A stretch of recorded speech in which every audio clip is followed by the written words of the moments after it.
in an episode of the comic strip Peanuts. Charlie Brown is talking to Lucy.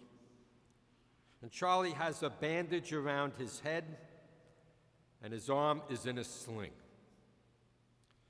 And he's telling Lucy, I got a polio shot and a mumps shot. I got a flu shot, and then let's see, what did I get after that? Oh yes, then I got a smallpox shot, a whooping cough shot, and a measles shot. And then I fell downstairs and practically broke my arm. You know, folks, this episode points out something to us. You know, we can try as we want to protect ourselves or a loved one from sickness or an accident, but really there is no assurance that something bad will never happen to us. I am fairly certain that each one of us here this morning is afraid of getting sick or getting into an accident. We are afraid that a loved one might contract cancer or heart disease, Alzheimer's, arthritis. You know, that list goes on and on. In my life as a priest, I come across a lot of suffering, especially in the area of sickness. I have many relatives, friends who are sick. Each day, I am approached by people telling me about their sickness or the sickness of a loved one. And I really do believe that sickness is probably one of the heaviest crosses that we are asked to carry. The question is now, what do we do in time of sickness? I understand that in later life, Mark Twain suffered from various ailments, among them arthritis and bronchitis. And whenever a newspaper reported that he was sick again, Twain would receive a flood of remedies, prescriptions, and miscellaneous cures promising to bring about a speedy recovery. And by way of a reply, Twain would always send them a form letter, and it would read this way: Dear Sir or Madam, I try every remedy sent to me. I am now on number 87. Yours is number 2653, and I am looking forward to its beneficial results. Folks, I am here this morning to say to you that when suffering from an ailment, when we are sick, or one of our best remedies is to turn to our Blessed Mother in prayer. You know, when we were kids and we got sick, who was there to comfort us and to make us better again? For most of us, it was our mom. Well, Mary is our Blessed Mother, and I do believe she is a mother who loves us and cares for us. You know, this past May, I was able to visit Lourdes in France for about the 4th time. And I think when most people think about Lourdes, they think about miracles, especially with regard to bad health. In a film documentary about Lourdes called A Question of Miracles, they pointed out that in the 150 years that shrine at Lourdes has been attracting visitors, only 66 cures have been certified as occurring without medical explanation. You know, that's about 1 every 2 years. Yet each year, thousands upon thousands of ill and terminally ill people come there to make that trip to the grotto.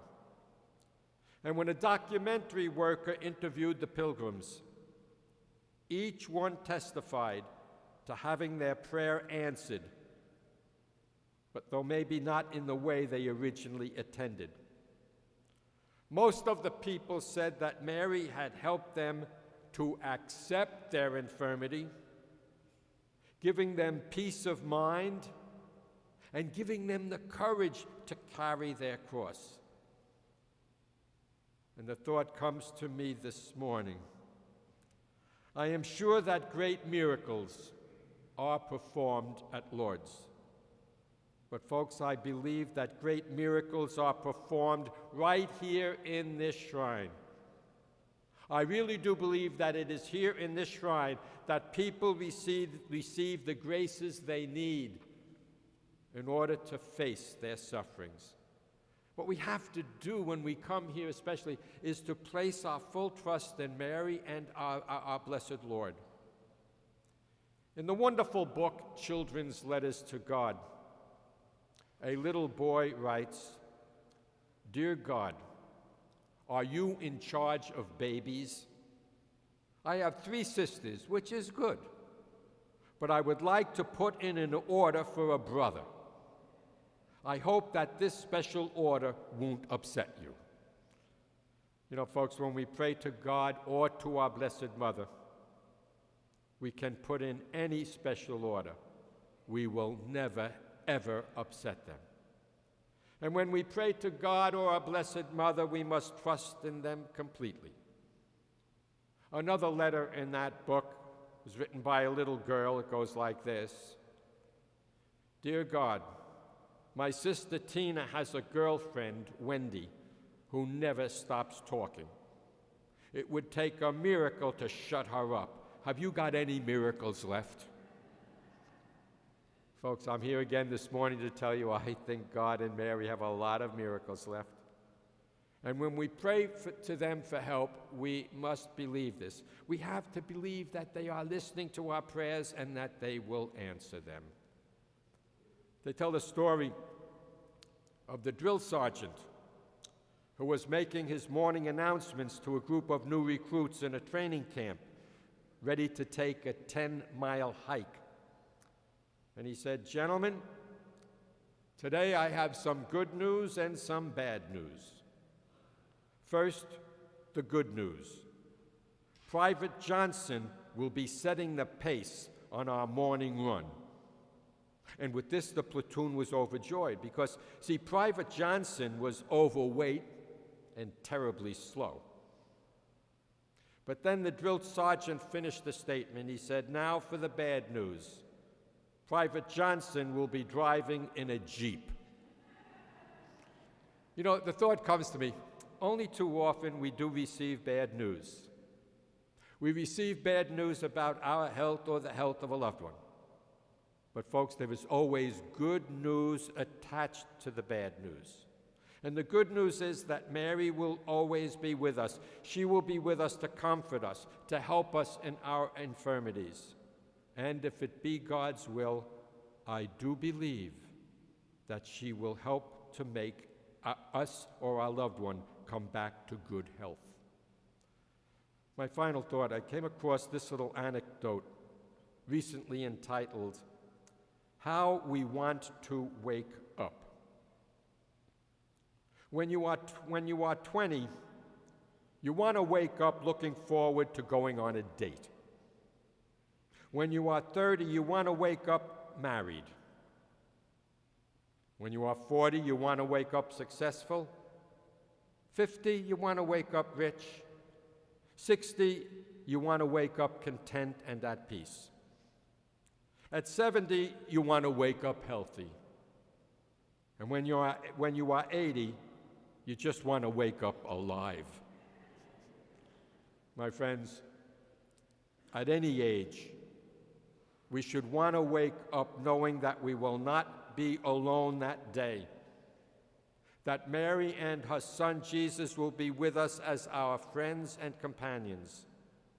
We should want to know that even if we wake up in a sick bed, at home or in a hospital, we will have Mary and our blessed Lord with us to fill our heart with peace.